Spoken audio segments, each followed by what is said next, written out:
What's up everyone, welcome back to our channel again. In today's video, you are going to see how to share files in OneDrive. So this is an informative video.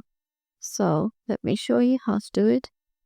To just share it with your OneDrive, you can just head over to your OneDrive website. And if you don't have an account, just sign in with your Microsoft account or your work or school account. And then pick the files or folders you want to share by selecting its circle icon. And if you are using list view, select the circle on the left side of the item. You can also pick multiple items to share them together. And also if you're using titles view, select the circle on the top right corner of the item, and you can also pick multiple items to share them together. And here you will find the option of select share at the top of the page, like this one.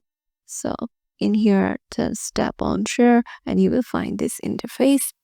And then select the copy link and also change their sharing settings to anyone with the link, and tap on apply. And to change the link permissions, you have to go to settings and go to anyone and specific people. You can also do that.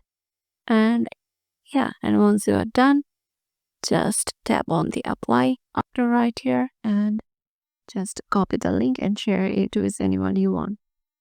Yeah, this is how you can do it. Hope this video will help you out, and we'll see you in the next one.